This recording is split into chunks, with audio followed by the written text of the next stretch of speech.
ver. Bueno, estamos dando comienzo al la segunda conferencia que tiene que ver con el segundo parcial. Vamos a tocar algunos puntos de los que estoy mostrando en pantalla y también otros puntos más en forma general que les va a permitir, inclusive, dada esta posibilidad de haberla adelantado un poquito a la conferencia, para que les pueda ayudar a resolver el TP4 inclusive y los vaya preparando, digamos, para esta recta final. Los temas que estamos viendo, además de lo que es arreglo, string, excepciones y manipulación de archivos, vamos a darle un foco también a dos temáticas, del cual vamos a ampliar lo que es la manipulación de archivos, mostrando en esta primera parte en qué consiste. Van a ser, digamos, tres diapositivas distintas, o sea, como para que tengan una idea del tiempo, son 10 más o menos por cada una, la tercera es un poquito más larga, y la idea es dejar complementado todos los temas que se ven en la materia. Para dar comienzo, explicando lo que son los string, son cadenas de caracteres que pueden ser representados dentro de lo que son la tabla ASCII, es decir, muy habitualmente cuando trabajamos con una computadora, si usamos la tecla Alt que está a la parte izquierda de la barra espaciadora y escribimos en el teclado numérico en simultáneo Alt, por ejemplo, 64, vamos a ver que nos aparece un determinado dígito, o perdón, un determinado carácter. Son 255, perdón, los caracteres que podemos representar. Después tenemos la tabla ASCII extendida, pero estamos hablando en forma general que podemos representar cualquier carácter, entendiendo, como ya lo hemos visto o lo están viendo en los TP, que hay una diferencia entre un carácter que es representado por una letra en minúscula, como la mayúscula.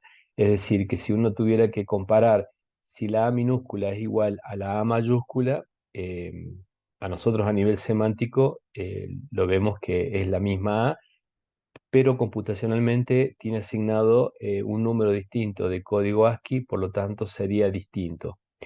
Después, dentro de lo que involucra a los caracteres alfanuméricos, podemos decir que podemos representar todos los números y letras y símbolos que forman parte del código ASCII, donde quiero hacer la diferencia de que la representación numérica, cuando usamos números enteros, por ejemplo, que varía de 0 a 9 y la combinación de ellos hasta un número finito en lo positivo y un número finito en lo negativo, hace que sea el rango por el cual podemos a una variable declarada de tipo entero asignarle un número.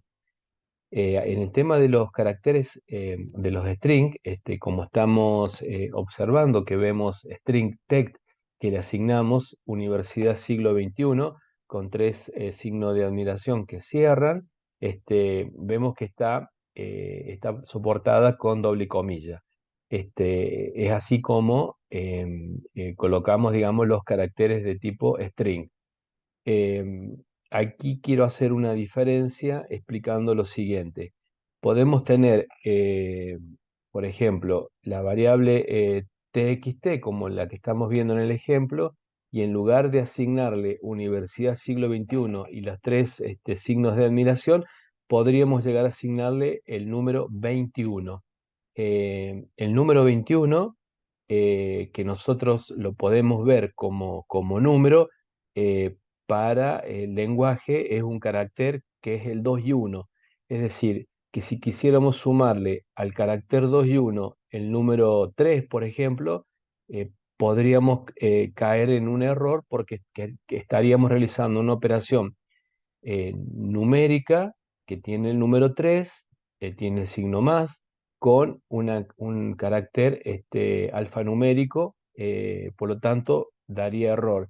Es como, digamos, sumar, por ejemplo, universidad más 21. ¿Cuánto daría? No se podría sumar.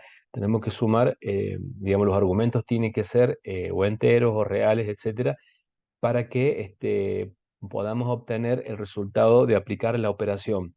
Entonces, los caracteres, y repasando en limpio, los caracteres alfanuméricos que se asignan a un string, se asignan con la doble comilla, siempre colocando punto y coma al final de la sentencia, y recordar que si asignamos solamente números para el lenguaje, esto cuando se analiza, se compila, se determina que es un carácter alfanumérico.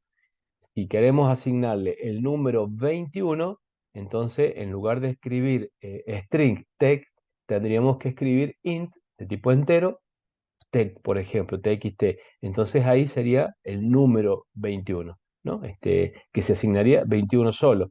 Mientras que en un string le ponemos las dobles comillitas al inicio y al final.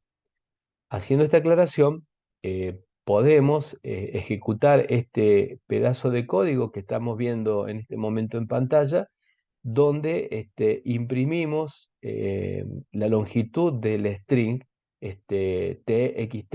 Entonces, en lugar de estar contando cuántos caracteres tiene, directamente ejecutamos la función que dice txt.range, entre paréntesis, que esté vacío, y esto, como vemos en lo que saldría impreso por pantalla, que es lo que está enmarcado en negro, con fondo negro y letras blancas, diría la longitud del string txt string es 24, ¿no? Contando los números, perdón, contando los espacios blancos también. Entonces, eh, estas son parte de las operaciones que podemos realizar sobre string. Una de ellas, la primera que estamos viendo, es saber la longitud que tiene. Obviamente que en este caso particular, eh, digamos, no tendría sentido, digamos, un programa como el que estamos viendo, pero sí tendría sentido, por ejemplo, si queremos pedir por ejemplo, la carga del documento de identidad, donde consideramos que pueden poner puntos, ¿no? Por ejemplo, 42 millones, 42 puntos, y que siga, digamos, el número de documento. Si queremos considerarlo de tipo string, tenemos que saber que la longitud del dato que va a cargar no tiene que ser mayor a una cierta cantidad de dígitos. Por ejemplo, cuando decimos, supongamos, 42.123.000, ahí tenemos 5 números, más los otros tres que siguen de un número de documento, eh, tenemos 5, 6, 7 números. Entonces, si queremos, por ejemplo, considerar los puntos, tenemos que agregarle, sumarle 2 números más. Así que bueno, eh, para casos particulares podría llegar a servir el punto, como el ejemplo de cargar un quit también, ¿no? Que podemos pensar que va el guión, ¿no? Supongamos 20 guión, el número de documento guión, y el dígito verificador. Bueno, otra de las operaciones con funciones que podemos hacer es que todo un texto, poder pasarlo todo en mayúscula, o todo un texto pasarlo a minúscula. Eh, Obviamente que cada, digamos, facilidad que tiene el lenguaje tendrá en la práctica un sentido que, por ejemplo, y es muy común cuando se da el ingreso, por ejemplo, el alta de alumnos en una universidad, el operador pregunte el apellido y también pregunte el nombre. como recién comentaba que la letra A minúscula es distinta de la A mayúscula, a nivel semántico para nosotros es lo mismo. Entonces puede haber un operador que escriba, por ejemplo, cada inicio de cada palabra, el apellido y el nombre, con mayúscula y el resto con minúscula. Podrá haber otro operador que escriba todo con mayúscula, y bueno, y así podrá haber otro operador que, si no está separado el apellido del nombre, escriba primero el apellido, le ponga una coma y le ponga el primer nombre y después el segundo. También puede haber un operador que escriba el nombre, los dos, tres, uno, dos, tres nombres que tenga y después el apellido, o sea, que altere ese orden, etcétera. Para evitar esta serie de combinaciones que al momento de buscar un dato, por ejemplo, se cargó el alumno con cada letra inicial del nombre y del apellido con mayúscula. Y después cuando viene a consultar o a inscribirse para una materia, el operador de turno, que no sabe cómo lo cargó el operador que dio registro o inscripción, y está acostumbrado ese operador a escribir todo en mayúscula, eh, agarra y pone el apellido y nombre en mayúscula. Entonces no lo va a encontrar porque justamente a nivel semántico nosotros podemos ver que el apellido y el nombre, si lo pudiéramos visualizar, son iguales, pero a nivel computacional, al ser distinto, no encontraría ese dato. Entonces, una buena costumbre podría ser que indistintamente que el usuario escriba el primer nombre con mayúscula y los otros con minúscula, o todo el apellido lo escriba con minúscula y en los nombres también, indistintamente de las distintas combinaciones, podríamos nosotros a través de tu uppercase o tu lowercase, convertir todo a minúscula o todo a mayúscula.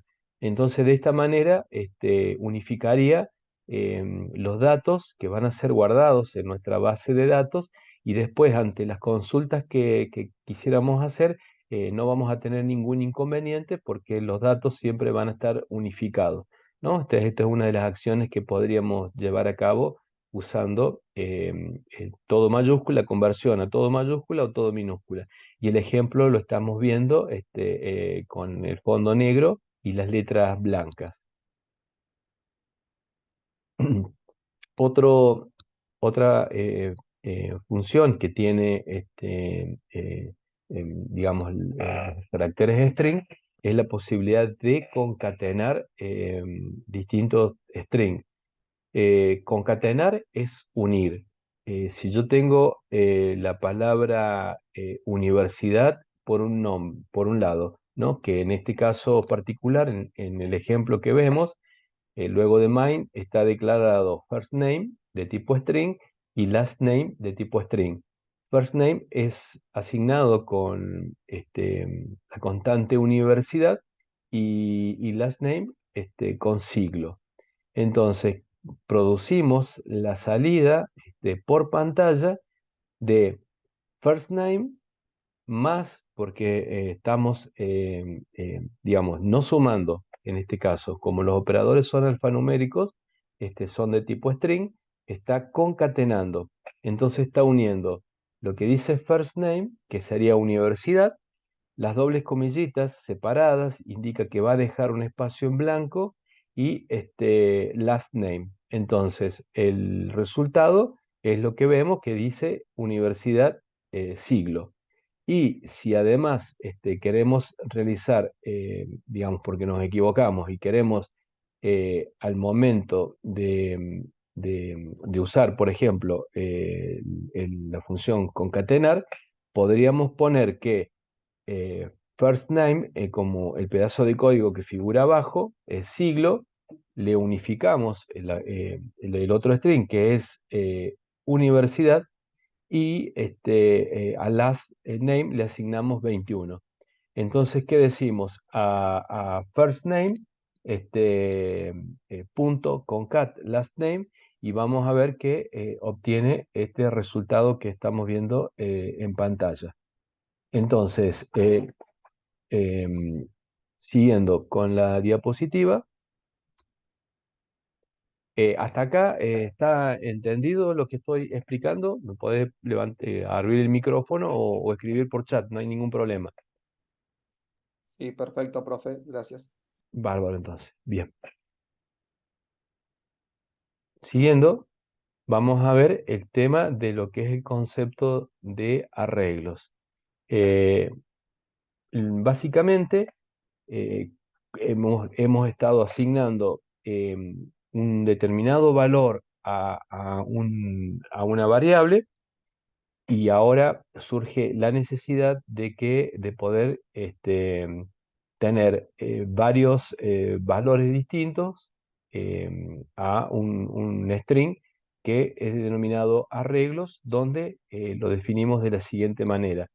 Tenemos cars, que es un string de tipo arreglo, y está identificado de tipo arreglo con los dobles corchetes angulares juntos, donde le asignamos, y vean que la asignación está dado por las llaves que abren y las llaves que cierran.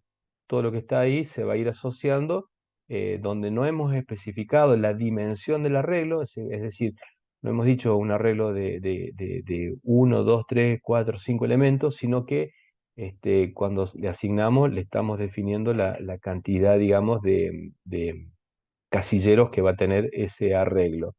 En este caso, le asignamos Volvo, BMW, Ford y Mazda, como lo que estamos viendo en el cuadro de color azul, donde vemos que Cars de cero, como es lo que en el programa se imprime, es Volvo, empieza desde cero hasta la cantidad de elementos que tenga. En este caso tiene 4 elementos, es decir, que va de 0 a 3. Tenemos en cars de 0 Volvo, en cars de 1, siempre con el mismo corchete que fue declarado cars. Cars de 1 es BMW, cars de 2 Ford, cars de 3 Mazda. Entonces, de esta manera podemos definir en una variable de tipo arreglo, podemos guardar, para este caso particular, varios modelos de vehículos. Aquí vamos a ver en dos ejemplos de código, donde en el código de arriba, asignándole inicialmente, como en el ejemplo que vimos, Volvo, BMW, Ford y Mazda, que es lo que acabo de mostrar en la diapositiva.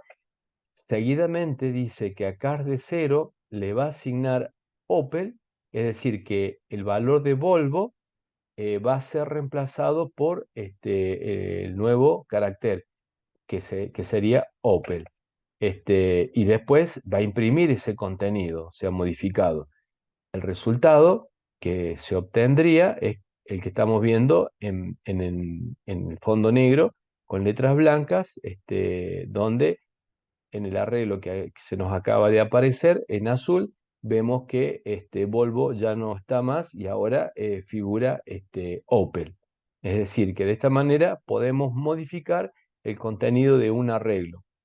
También tenemos la posibilidad de saber de qué dimensión es este arreglo que fue cargado en este caso estáticamente en el programa.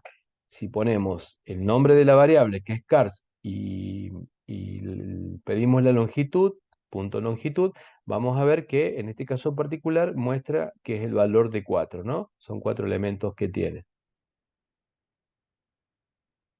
Bien, y para introducir, esta sería la última diapositiva de esta parte, vamos a comentar, esto ya es un código que permite leer de una unidad F. Veamos donde dice manipulación de archivos, desde una unidad F que se encuentra en nuestro dispositivo, que puede ser un pendrive, disco duro, disco serial ATA, etcétera, donde hay una carpeta que se llama New Folder y donde hay un archivo que se llama data1.txt. Obviamente que este archivo data1.txt lo habremos creado en algún momento y está depositado justamente en este lugar exacto. Lo que básicamente trata de hacer es, acá es donde aparece el concepto que lo vamos a ir ampliando y explicando mucho mejor. Solamente muestro cómo sería un código, como para introducirnos. Aparece un concepto de lo que es trait. Si vemos el código que dice class IOTest, después viene la declaración de read file, aparece lo que es trait, que dice crea el objeto file input stream. ¿Qué significa el try? Que abre una llave y la cierra justo antes de la palabra catch. Esto hace que va a intentar por try, try es tratar de generar este archivo, mejor dicho, leer el archivo que se encuentra en este lugar del disco, y si el archivo no existe, va a dar un error, y cuando dé ese error lo va a tomar la excepción que se encuentra en el catch y va a imprimir obviamente el error correspondiente. Es decir, que mirando y teniendo una mirada así rápida, podemos llegar a decir que try, este, digamos, intenta, catch toma el error en el caso de que se produzca algo incorrecto en el try, es decir, que podemos manipular o tomar esa excepción cuando es lanzada, ¿no? Esta excepción va a ser lanzada cuando por ejemplo, el archivo no esté en el disco, ¿no? Entonces, de esta manera, como caso particular del código que estamos viendo, mostraría un error predeterminado donde tal vez no nos indique con exactitud el motivo de no haber ejecutado el try. Lo que vamos a ver a continuación es de qué manera podemos manipular esta excepción para que sea precisa y nos permita identificar, es decir, le permita al usuario identificar cuando exista un error y ese mensaje sea lo más claro y preciso posible para que pueda corregir el mismo. Así como está el file input stream que permite leer, obviamente, también existe el file output stream que permite crear el archivo en el caso de que no exista.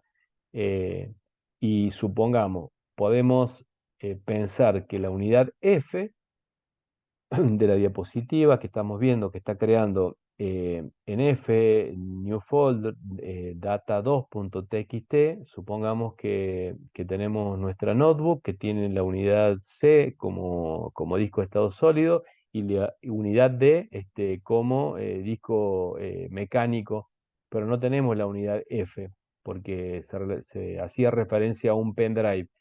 Ejecutando esto, daría un error y como en el caso anterior, al dar un error, ejecutaría por catch en lugar de try, no, va a intentar, al no existir la unidad, daría un error y directamente ese error lo mostraría en el catch. Por supuesto que mostrarlo así simplemente mostraría un cartel de error donde no nos ubicaría con exactitud qué ha pasado. Entonces el usuario va a decir, pero si ese archivo lo podía ejecutar, lo podía abrir, y sin embargo nunca se va a enterar de que le faltaba colocar el pendrive o la unidad que estaba faltando. Entonces, por un lado, hacemos esta introducción del trait, y como este es un tema que generalmente suele costarle a los alumnos, mientras voy cambiando de diapositiva, voy a preguntar y voy a pausar la grabación. Voy a consultar si hay alguna duda de esta introducción de trait o catch, más lo que hemos visto anteriormente. Si hay alguna duda, lo contesto y si no, continúo. ¿Me podrías dar feedback, por favor? Sí, perfecto. Ah, bien. La duda es, ¿este es el único modo o hay varios modos de manejar la escritura y lectura de archivos? Hay varias formas. Ok, Acá solamente es una introducción, digamos, como para explicar lo que es try y catch puntualmente. se entendió Bien, perfectamente. perfecto.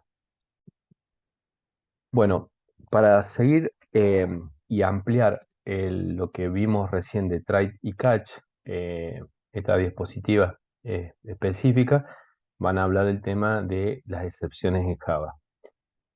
Los temas que abordaremos, algunas diapositivas las pasaré un poquito rápido, donde hay ejemplos que se los puedo compartir a través de chat, donde puntualmente vamos a ver las excepciones, los conceptos de error y excepción, la gestión de las excepciones en Java, que recién comentaba la posibilidad de administrarlas o cada vez que se producen, y el manejo de las excepciones propiamente.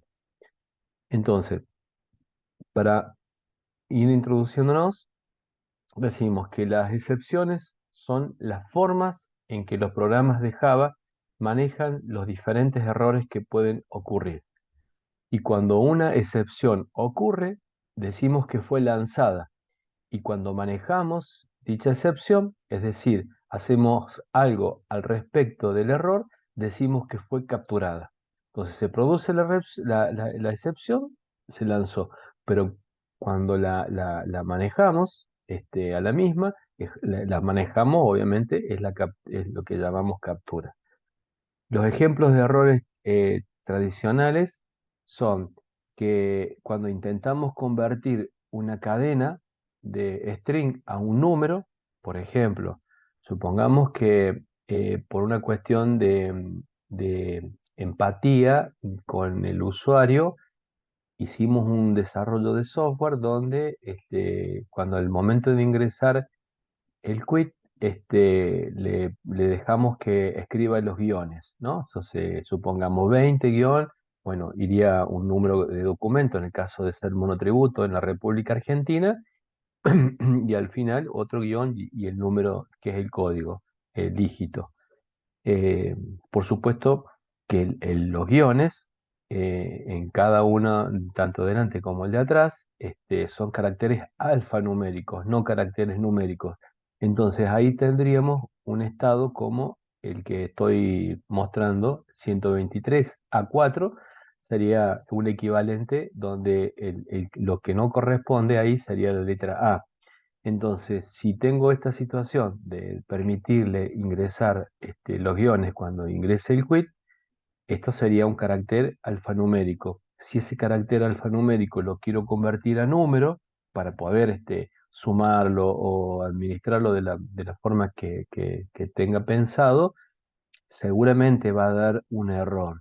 Y el error que me muestre, que le muestre al usuario, debería ser lo más amigable posible. Por eso es la idea de que se produce el error de conversión, es decir, se lanzó este, se lanzó, perdón, es decir, la excepción ocurrió, se lanzó, lo que voy a hacer es capturarla y ver que hubo un error en la conversión y le voy a decir, mire, ingrese el dato correcto, ¿no? Esa sería la idea para el cual quiero usar el manejador, digamos, de excepciones.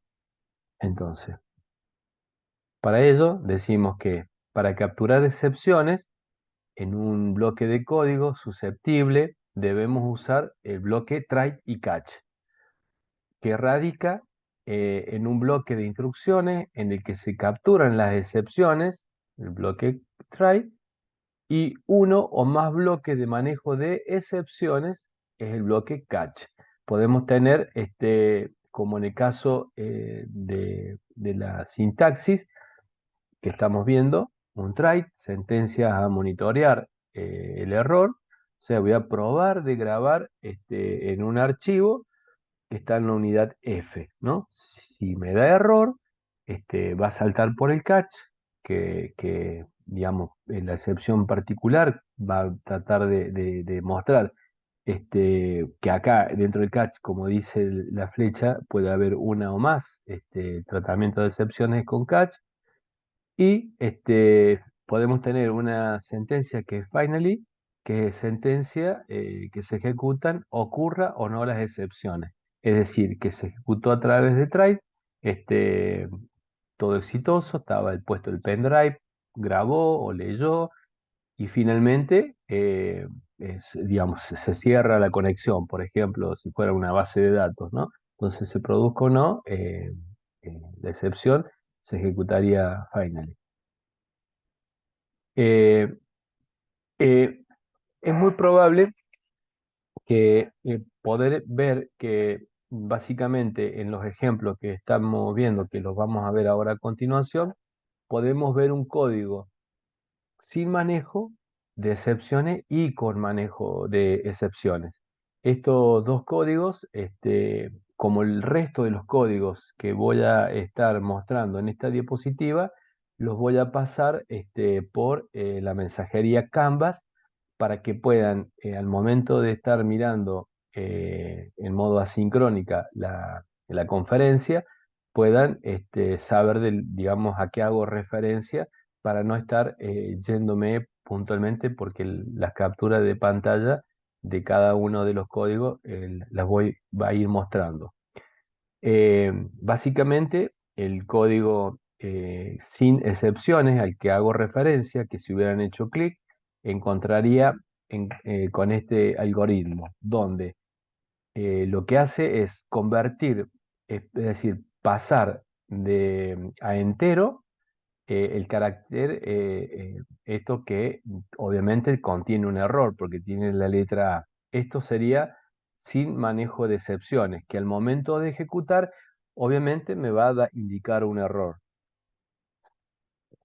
Esto es justamente, si ejecutamos el código usando Java Online, el sitio online con el código que básicamente es lo que están viendo acá, eh, les mostraría justamente el error que no fue capturado porque no estamos usando un capturador de interrupciones y mostraría el error de la excepción donde para el usuario, digamos que supongamos que cargó un dato, no se da cuenta y esto haría que el programa aborte abruptamente la ejecución, lo cual sería muy poco amigable y tampoco deseado.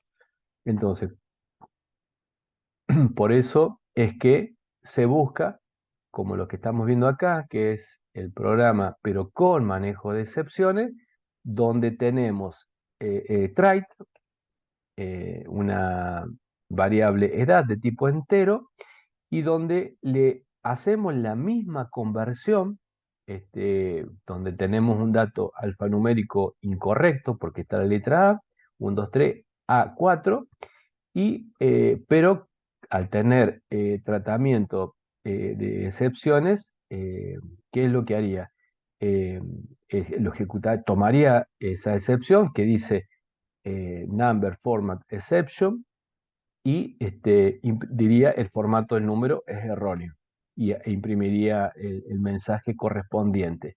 Y como recién comentaba, la sentencia finally se imprime y dice acá, esta línea siempre se imprimirá.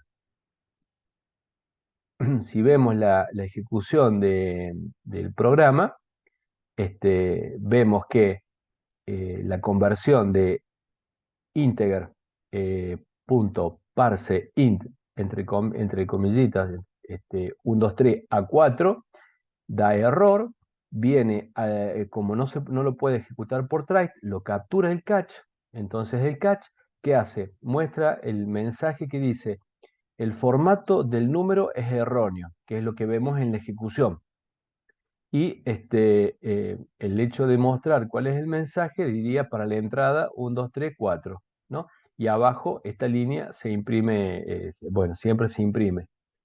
Este código, obviamente, es mucho más amigable que el código anterior donde, digamos, en este caso particular, es una pequeña sentencia, digamos, para este caso no se cortaría la ejecución del programa, se termina porque es cortito el código, pero en este caso podría seguir ejecutando, mostró el error y podría ser que le pida al usuario ingrese nuevamente el dato que lo ha ingresado incorrectamente, por ejemplo. mientras que el sin excepción directamente dejaría de ejecutar el programa y mostraría ese error, lo cual sería catastrófico si estuviéramos trabajando en un sistema de tiempo real, ¿no? Como una cuestión medicinal, venta de pasaje de aviones, etcétera, ¿no? Un cartel amigable siempre es mejor porque indica cuál es el camino a seguir. Acá tenemos otro, bueno, perdón, tenemos el ejemplo donde se pide hacer lo siguiente: acceder al link y ejecutar, tal como lo vimos, entregaría el mismo resultado. Hasta acá, hasta el punto 2, sería exactamente igual de la diapositiva anterior. Lo único que varía es que dice, como en el punto 3, que en la línea 5 sacar la letra A, es decir, dejar solamente el número 1, 2, 3, 4 y ejecutar. Obviamente, la razón nos implica deducir que no daría error porque son todos caracteres, digamos, alfanuméricos, pero se pueden convertir a numéricos y no habría ningún error para este caso de tipo entero. Pero supongamos que, como dije inicialmente, una variable entera, en este caso edad, tiene un rango positivo de representación de números y un rango negativo. Supongamos que le asignáramos 50 dígitos a edad, es decir, 1, 2, 3, 4, 5, 6, hasta el número 50. Seguramente podríamos estar saliendo del rango permitido para tomar valores numéricos positivos. Entonces, acá estaríamos haciendo una operación correcta, pues son todos números, pero estaría mostrando, digamos, una excepción por el tema de la conversión por número erróneo, por una cantidad grande de dígitos que supera la capacidad que tiene un entero. Es decir, que me mostraría prácticamente el mismo error y no sería amigable en este caso el error, porque el error para este caso es que hemos superado la cantidad de un valor que puede soportar un entero, y en el otro caso es porque tiene una letra entre medio y para ambos errores daría el mismo cartel.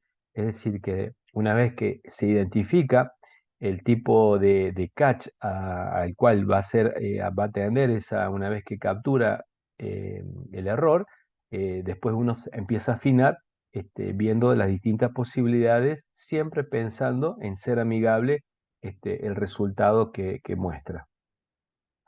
Bien, cuando en un programa se arroja una excepción y esta no es capturada, es decir, que no, nos olvidamos poner, por ejemplo, try o simplemente consideramos la conversión de números, pero nunca le pedimos al usuario ingrese el quit. Y en lugar de escribir el quit, ponemos 4 dividido 0. La excepción anterior va a capturar, intentar capturar una conversión errónea, pero no la división, digamos, por cero. Entonces, ¿qué va a hacer? Al no estar capturada, va a escalar como si fuera un árbol, buscando a ver quién puede atender ese error, y si no hay ninguna manipulación por parte del usuario, va a ir subiendo a ver quién va a poder responder en el caso de, como lo estábamos mostrando, alguien de Java, alguna clase de Java, lo va a mostrar. Por eso decimos que distinguimos dos tipos de excepciones: las de runtime exception y las non-runtime exception. Las primeras, dice, son excepciones que se producen en el sistema de ejecución Java, tal como usar referencias null, hacer una división entre cero, acceder a un índice inexistente de un arreglo. Por ejemplo, hace ratito vimos que teníamos car de hasta 4, hasta 3, perdón, car de 3, pero si queremos asignarle a car de 4, porque 4 no existe, daría, digamos, un runtime exception. Los no non-runtime exception son excepciones que se producen fuera del sistema de ejecución Java. Son ejemplos de las excepciones que se producen para accesos de archivos, como les comentaba, que la unidad de dispositivo no está conectada, etc.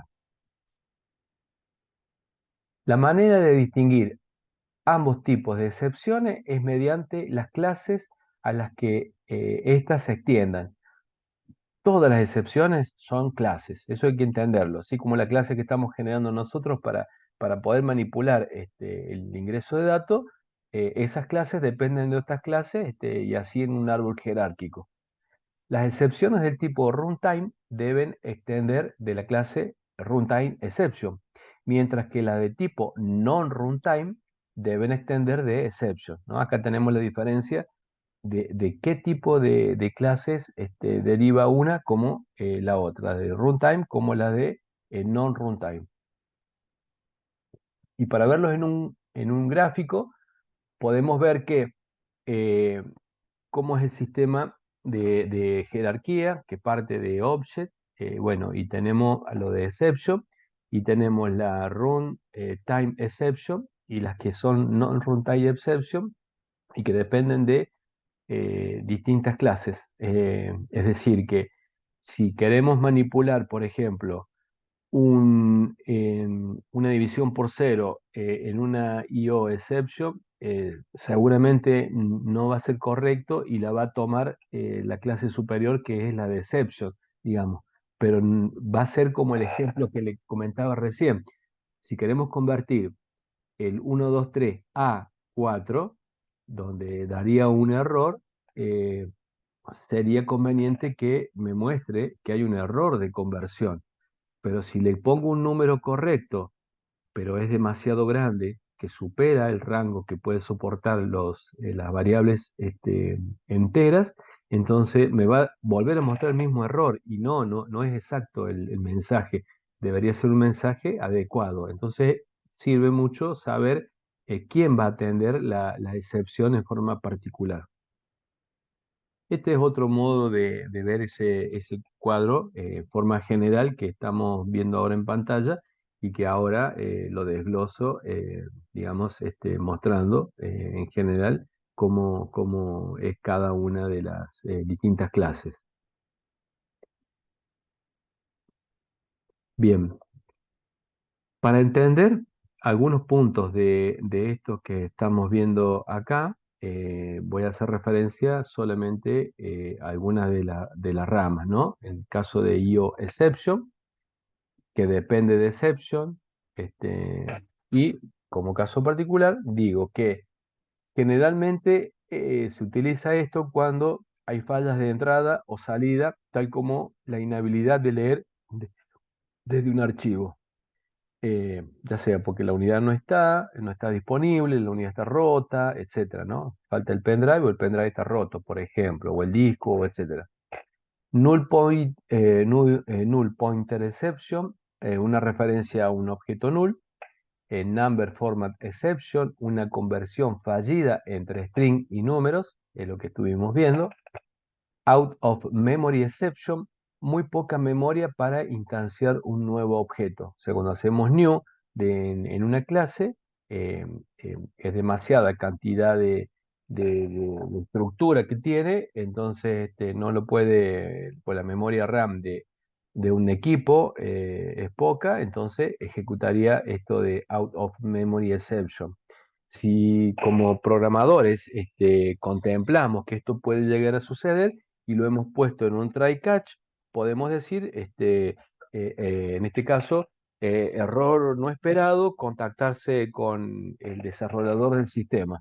Entonces, esto daría pie para mostrar cómo algunos errores pueden ser solucionados por el propio usuario, es decir, no ingrese una letra A si está escribiendo número y me muestra, ¿no?, error de conversión.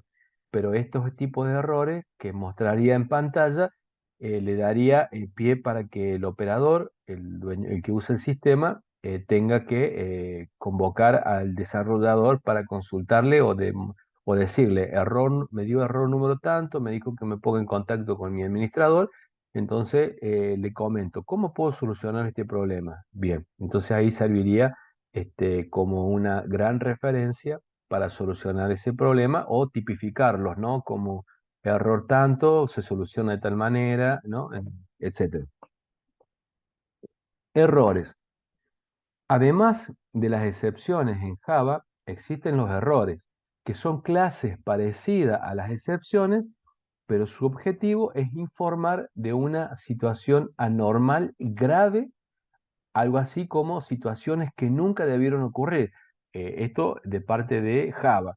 Recién les comentaba de que el crear una clase, un objeto, no tiene memoria, ustedes manipulan, pero supongamos que están ejecutando un error, como dice acá, inesperado. El compilador obviamente no exige que la capture, simplemente muestra el error o se va. Por ejemplo, se me ocurre, como lo que estamos viendo acá, un error de virtual matching error, ¿no? La máquina virtual donde está ejecutándose eh, eh, falló, se corrompió, desaparecieron los archivos que hacen el funcionamiento y es un error inesperado para cualquiera. Entonces, en lugar de tomarlo las excepciones, lo manejan los errores, ¿no?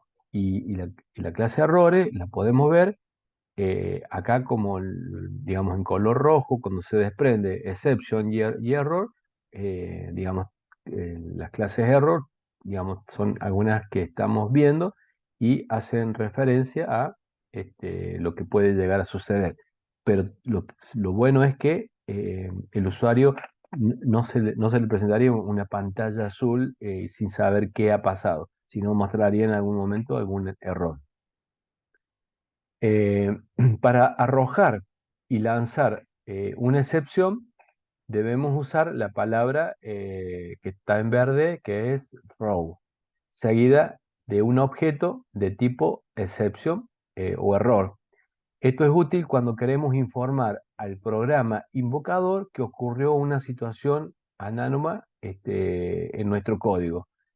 Básicamente, como lo vemos en el ejemplo, tenemos un débito en cuenta, tenemos un valor y ante un valor de cantidad, porque un valor negativo, división por cero, alguna situación que queremos ejecutar, eh, digamos, estamos generando, digamos, una situación especial, es decir, que podemos administrar generando una captura particular.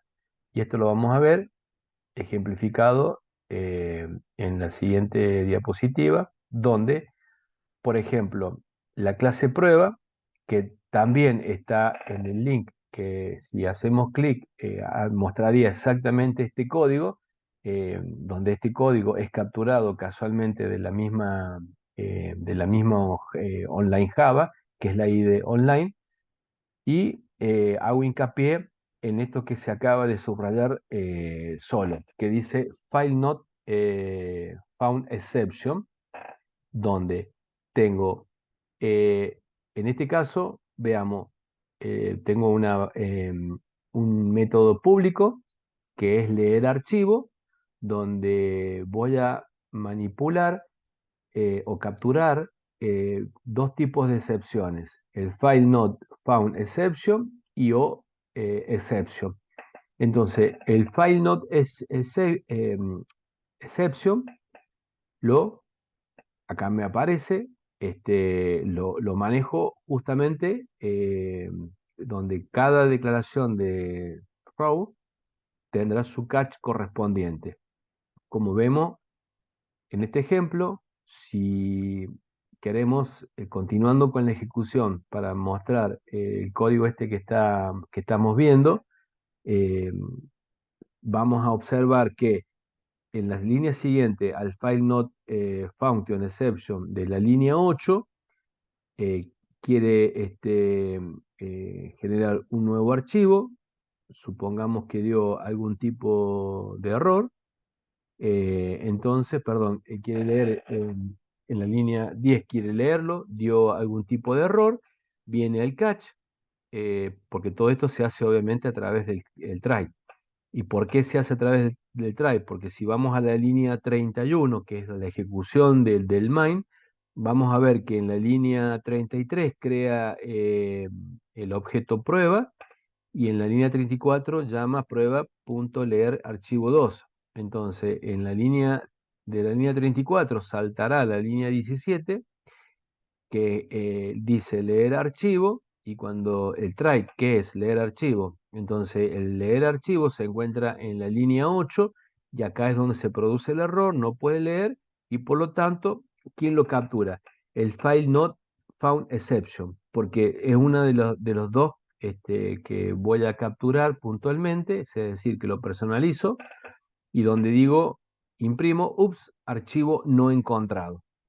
Y obviamente el finally que dice esta línea de finally si está siempre se ejecutará y es lo que vemos como resultado de la ejecución de este algoritmo que está acá.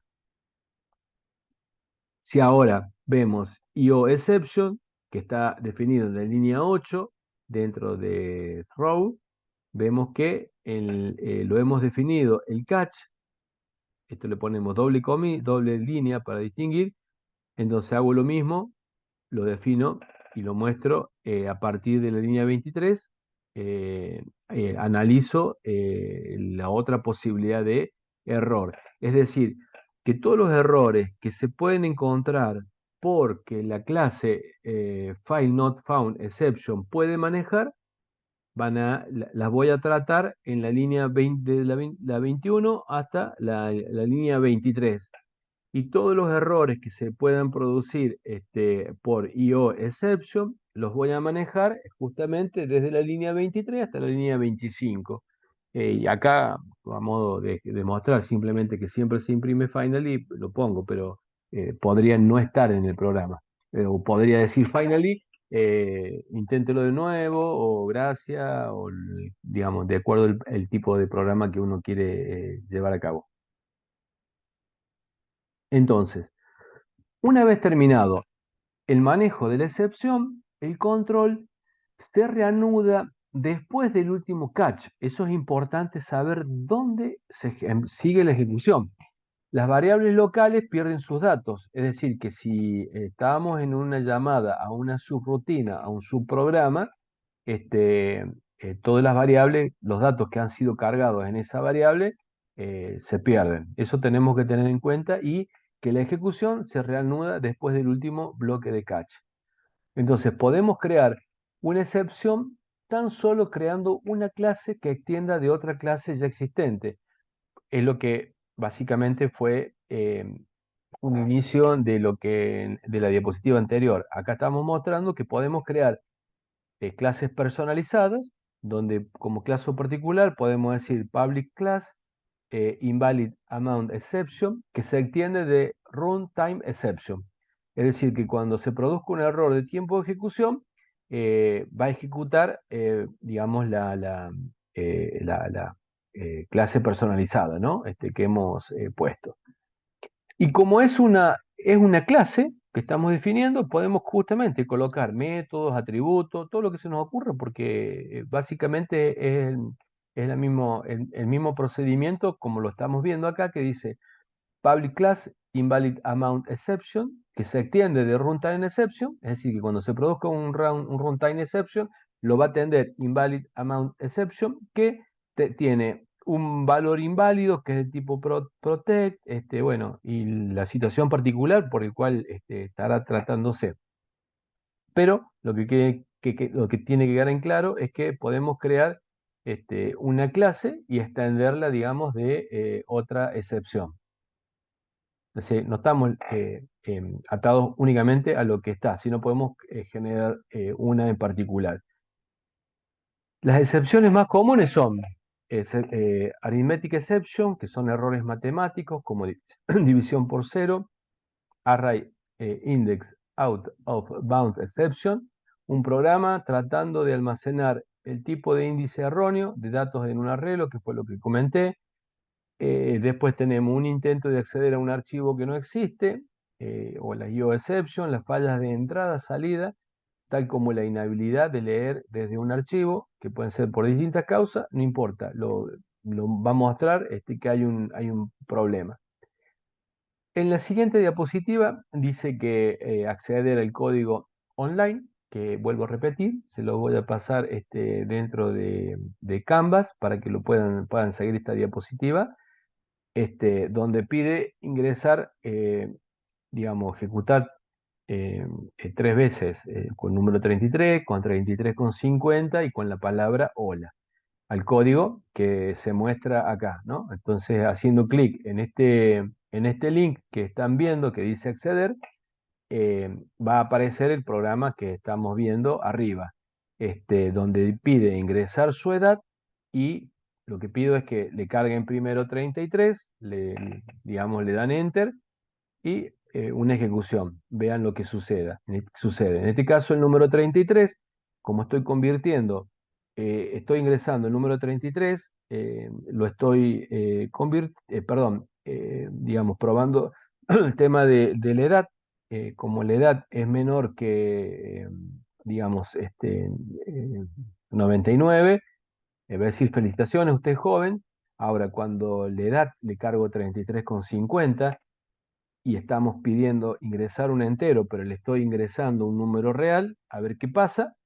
El cartel que va a mostrar, obviamente, que va a decir de todo el cartel, y si en lugar de escribirle un número, a pesar que me dice ingrese edad, me distraje y le puse hola, un valor alfanumérico que puede ser cualquiera, digamos, va a suceder, o va a dar un error, y como verán, debería dar distintos tipos de errores. O sea, si le ingreso 33,50 es un número real, entonces le podría decir, mire, usted no tiene 33 años con 50, usted tiene 33 años, 34 años, ingrese números enteros. Ahora, si ingresa la palabra hola, no le podemos decir ingrese valores en números enteros. Puede ser, digamos, en general el cartel. Es decir, podría estar atendiendo una interrupción en un nivel superior. Pero si queremos atenderle y darle en ese momento, indicarle el tipo de error, decirle, mire, no ingrese caracteres alfanuméricos. Acá ingreso solamente valores numéricos. El código de ejemplo tomado del Java Online es el que están visualizando y es justamente reiterar que prueben ejecutándolo con 33,5, con 33, 33,50, ¿no? Para corroborar justamente el que está trabajando con las excepciones pertinentes. Bueno, nada más que lo diferente que tiene esto es la línea 8, que en lugar de asignarle el valor directamente, lo que estamos haciendo es generando un objeto que se llama myObject y que en la línea 11, verán del lado derecho, dice myObject.nextIn, es decir, que está pidiendo que ingrese por teclado el valor que le va a asignar a probando exception.edad, ¿no?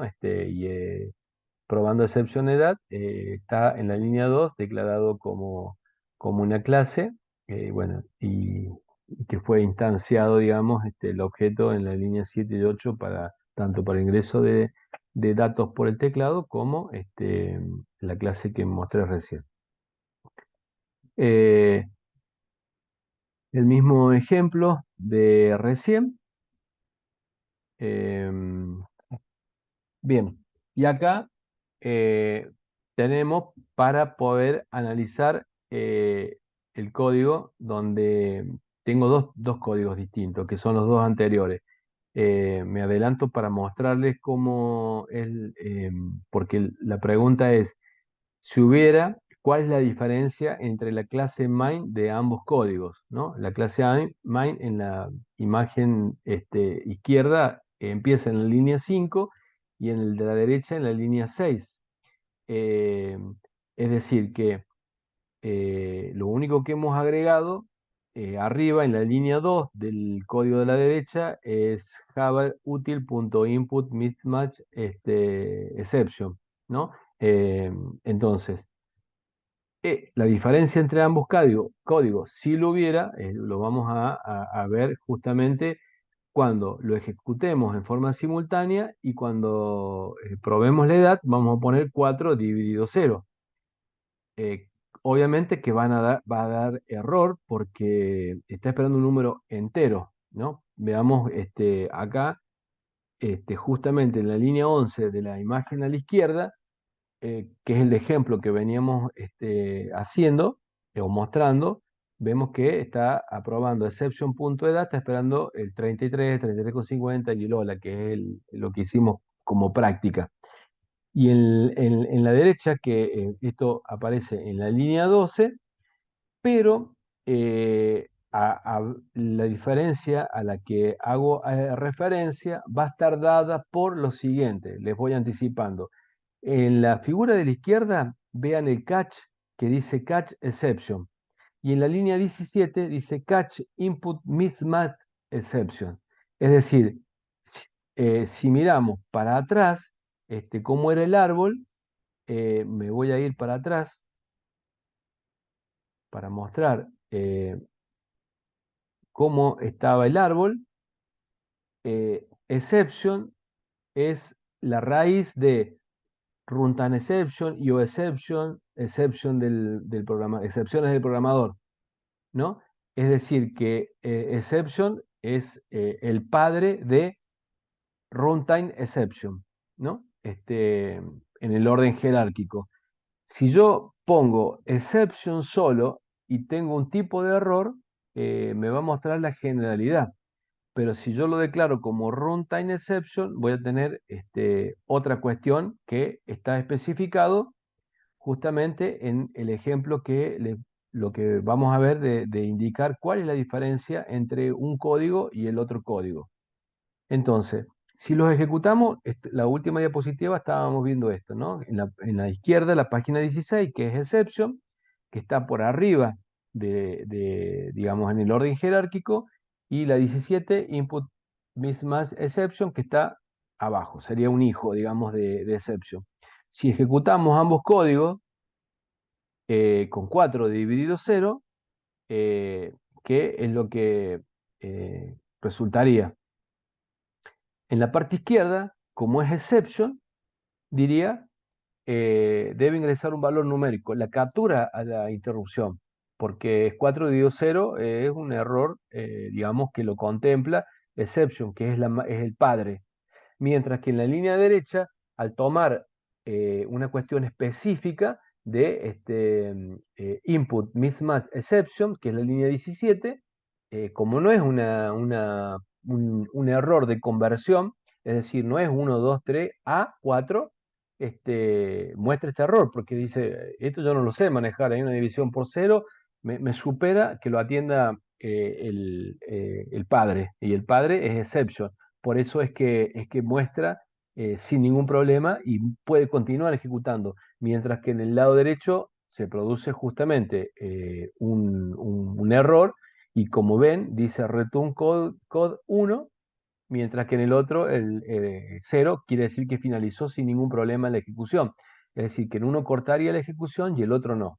Bien, hasta acá he enumerado una serie de datos, de conceptos, perdón, que son bastante complejos eh, y que lo he tratado de sintetizar en estas diapositivas para que se entienda de qué es necesario cuando se tiene duda, bueno, poner en el nivel jerárquico, digamos, la más alta, como en el caso de exception.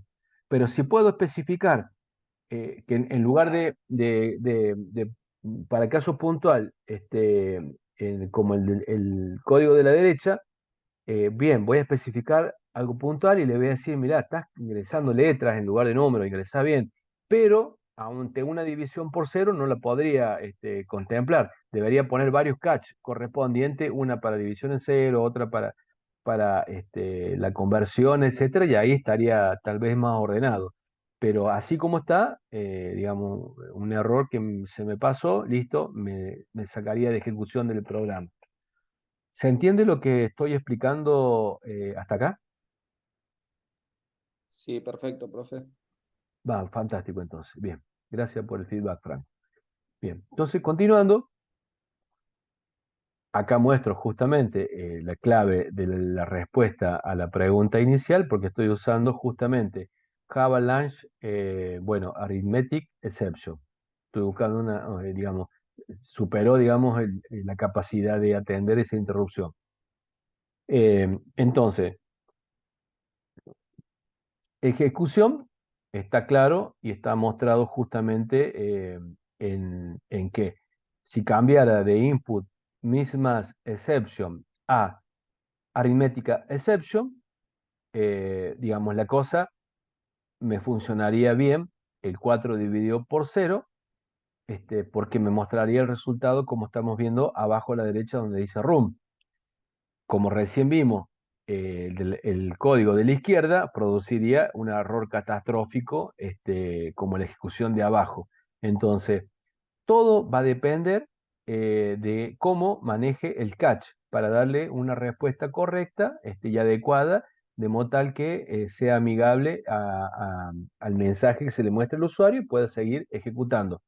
Y como verán, en el código de la derecha, en la línea 12, directamente le puse 4 dividido 0, para no tener que cargarlo manualmente. A pesar de que dice ingrese edad, bueno, no le hago caso de que lo ingrese por teclado, directamente le asigno. Bien, eso sería eh, todo lo que correspondería, en línea general, al contenido que hemos visto. Y no sé si hay alguna pregunta. Voy a dejar compartiendo la diapositiva. Si hay alguna pregunta, si se entendió, listo, doy por finalizado la conferencia y dejo abierto la posibilidad de, a medida que vayan avanzando con el práctico, le puedan consultar a los profesores expertos y si quieren copiarme a mí, con todo gusto voy a intentar responderle, pero previo preguntarle al profesor experto, ¿no? Que es quien nos acompaña continuamente. Así que, bueno, ¿alguna consulta o quedó entendido? Quedó clarísimo, profe. Una duda nomás. Sí, ¿Sería prudente terminar siempre con una excepción general, el último catch? Porque si no vi mal en el ejemplo de recién, la imagen de la derecha, si el usuario ingresa una edad, un número entero demasiado alto, por ejemplo de 50 dígitos, esa excepción no está manejada y tampoco hay un catch para eso. sí, en Eh, ese caso sí sería conveniente que lo puedas informar para que no se corte la ejecución del programa. Por eso, Perfecto. por eso aparece un concepto que tal vez ahora suene, digamos, lejano porque no corresponde a la materia, pero las pruebas de caja blanca y caja negra, en el código, por eso siempre hay un desarrollador de back o front-end de aplicaciones, y después está el sector de testing, que lo primero que hace, como no tiene mucho conocimiento del ingreso, prueba todos los errores, tipos de errores que pueden haber en las entradas de datos, y bueno, si no está contemplado, le va a avisar al desarrollador, mira, se me colgó el programa en tal cosa, y esto va a ayudar. Pero si vos lo pones de antemano, siempre va a servir, digamos, porque va a terminar siendo amigable. O sea, tal vez no muestre el error correspondiente, pero podrías decirle, mire, mostrarle un cartel, más allá del que va a mostrar, capturar esa interrupción y decirle, perdón, ese error,